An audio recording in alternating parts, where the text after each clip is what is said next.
Hello, ഇന്നൊരു കോണിൻ്റെ recipe ആയിട്ടാണ് വന്നിട്ടുള്ളത്. നല്ല ടേസ്റ്റി ആയിട്ടുള്ള ഒരു കോണിൻ്റെ റെസിപ്പിയാണ്. അപ്പോൾ അതിന് വേണ്ടിയിട്ട് നമ്മളൊരു പാത്രത്തിലോട്ട് 1 കപ്പ് മൈദപ്പൊടി ഇട്ട് കൊടുക്കുക. പിന്നെ ഇതിലോട്ട് ആവശ്യത്തിനുള്ള ഉപ്പ് ചേർക്കുക. എന്നിട്ട് നമുക്ക് കുഴച്ചെടുക്കാം. അപ്പം ഇതിനാവശ്യമായിട്ടുള്ള വെള്ളം എടുത്തിട്ട് നമ്മൾ നന്നായിട്ട് കുഴച്ചെടുക്കുക കേട്ടോ. അപ്പോൾ നിങ്ങൾക്കൊക്കെ അറിയാകും, പൂരിക്കൊക്കെ കുഴച്ചെടുക്കുന്ന മാതിരി വേണം നമ്മൾ കുഴച്ചെടുക്കാനായിട്ട്. ആ ഒരു രീതിയിൽ നമ്മൾ നന്നായിട്ട് കുഴച്ചെടുക്കുക കേട്ടോ. അപ്പം ഞാനിതിവിടെ നന്നായിട്ട് കുഴച്ചെടുത്തിട്ടുണ്ട്. നമുക്ക് ഇത് പരത്തിയെടുക്കണം. കുറച്ച് വലുതാക്കിയിട്ട് വേണം പരത്തിയെടുക്കാനായിട്ട്. അപ്പം ഞാനൊരു പേപ്പറിൽ കുറച്ച് മൈദപ്പൊടി തൂക്കിയിട്ട് വലുതായിട്ട് പരത്തിയെടുക്കുകയാണ്. അപ്പോൾ ഈ ഒരു രീതിയിൽ പരത്തിയെടുത്തിട്ടുണ്ട്. നമുക്കിത് നന്നായിട്ട് ഇങ്ങനെ ഈ ഒരു രീതിയിൽ കട്ട് ചെയ്തെടുക്കാം കേട്ടോ. എന്നിട്ട് ഒരു ഫോയിൽ പേപ്പർ എടുക്കുക. എന്നിട്ട് നമ്മളൊരു കോൺ ഷേപ്പിൽ ആക്കുക. എന്നിട്ട് അതിൻ്റെ ചുറ്റുമായിട്ട് നമുക്ക് ഇതിങ്ങനെ വെച്ച് കൊടുക്കാം. ഈ വീഡിയോയിൽ കാണുന്ന മാതിരി നമുക്ക് ഇങ്ങനെ ചുറ്റി കൊടുക്കാം കേട്ടോ. അപ്പോൾ മുകളിൽ എത്തുന്ന രീതിയിൽ വരെ നമ്മൾ ചുറ്റി കൊടുക്കാം കേട്ടോ. വീഡിയോയിൽ കാണുന്നുണ്ടല്ലോ, ആ ഒരു രീതിയിൽ വേണം ചുറ്റി കൊടുക്കാനായിട്ട്. അപ്പോൾ ഞാനിവിടെ 2 എണ്ണം ഇങ്ങനെ ചുറ്റി എടുത്തിട്ടുണ്ട് കേട്ടോ. ഇനി ബാക്കിയുള്ള മുഴുവനും ചുറ്റിയെടുത്തതിന് ശേഷം നമുക്ക് ഒരു പാത്രത്തിൽ ഓയിൽ ഒഴിക്കുക. അതിലോട്ട് നമ്മൾ ഇത് പൊരിക്കാനായിട്ട് ഇട്ട് കൊടുക്കാം. നല്ല ചൂടായതിന് ശേഷം വേണം ഇട്ട് കൊടുക്കാനായിട്ട്. അപ്പോൾ ഒരു ഭാഗം ആയതിനു ശേഷം നമുക്ക് മറിച്ചിട്ട് വേവിക്കാം. അപ്പം ഞാനിതിവിടെ കോരിയെടുക്കുകയാണ്.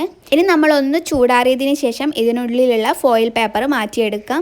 അപ്പോൾ ഞാൻ മുഴുവനായിട്ടും ഇങ്ങനെ മാറ്റിയെടുത്തിട്ടുണ്ട്. അപ്പോൾ നമ്മളെ കോൺ ഷേപ്പിലായിട്ട് കിട്ടിയിട്ടുണ്ട്. ഇനി നമുക്ക് ഇതിനുള്ളിലേക്കുള്ള ഫില്ലിംഗ് തയ്യാറാക്കാം. അപ്പോൾ അതിന് വേണ്ടിയിട്ട് കുറച്ച് തക്കാളിയും കുറച്ച് വലിയ ഉള്ളി അരിഞ്ഞത്, പിന്നെ കുറച്ച് ക്യാപ്സിക്കം അരിഞ്ഞത്, പിന്നെ കുറച്ച് ക്യാബേജ് അരിഞ്ഞതും കുറച്ച് കുക്കുംബർ അരിഞ്ഞതും ഇട്ട് കൊടുക്കുക.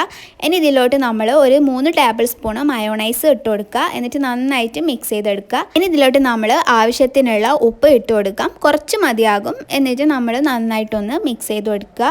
പിന്നെ നമ്മൾ കുറച്ച് കുരുമുളകും ഇട്ട് കൊടുക്കുക കേട്ടോ. എന്നിട്ട് നന്നായിട്ട് മിക്സ് ചെയ്യുക. ഇനി നമുക്ക് ഇതിലോട്ട് വേവിച്ച് വെച്ചിട്ടുള്ള ചിക്കനാണ് ആഡ് ചെയ്യേണ്ടത്. അപ്പോൾ ഉപ്പും കുരുമുളകും ഇട്ടിട്ട് വേവിച്ച് വെച്ചിട്ടുള്ള ചിക്കന് മിക്സിയിൽ ക്രഷ് ചെയ്തതാണ്. അതും കൂടി ഇതിലോട്ട് ആഡ് ചെയ്തിട്ട് നന്നായിട്ട് മിക്സ് ചെയ്തെടുക്കാം. അപ്പോൾ നമ്മളെ ഫില്ലിംഗ് ഇവിടെ റെഡി ആയിട്ടുണ്ട്. ഇനി നമുക്ക് ഓരോ കോണിലും ഫില്ല് ചെയ്തെടുക്കാം. അപ്പോൾ കോൺ എടുത്തിട്ട് അതിൻ്റെ ഉള്ളിൽ ഫസ്റ്റ് നമ്മൾ ഈ ഫില്ലിങ് വെക്കുക. എന്നിട്ട് അതിന് മുകളിലായിട്ട് കുറച്ച് കെച്ചപ്പ് ഇട്ട് കൊടുക്കുക. എന്നിട്ട് അതിന് മുകളിൽ നമ്മൾ കുറച്ചും കൂടിയും ഫില്ലിങ്ങും ഇട്ട് കൊടുക്കുക. എന്നിട്ട് നമ്മൾ അതിൻ്റെ മുകളിൽ കുറച്ച് കെച്ചപ്പ് ഇട്ട് കൊടുക്കുക. വേണമെങ്കിൽ ഇട്ടെടുത്താൽ മതി കേട്ടോ. അപ്പോൾ നല്ല ടേസ്റ്റി ആയിട്ടുള്ള കോൺ ഇവിടെ റെഡി ആയിട്ടുണ്ട്. ഒരെണ്ണം കൂടി ചെയ്യുന്നത് ഞാൻ കാണിക്കുന്നുണ്ട്. അപ്പോൾ നിങ്ങൾക്ക് ഇഷ്ടമായിട്ടുണ്ടെങ്കിൽ പ്രീവിയസ് വീഡിയോസൊക്കെ കാണാൻ നിങ്ങളെ ഫ്രണ്ട്സിനൊക്കെ ഷെയർ ചെയ്ത് കൊടുക്കുക. പിന്നെ ലൈക്ക് ചെയ്യുക, കമൻറ്റ് ചെയ്യുക. ഇഷ്ടമായിട്ടുണ്ടെങ്കിൽ എൻ്റെ ചാനൽ സബ്സ്ക്രൈബ് ചെയ്യണേ. താങ്ക്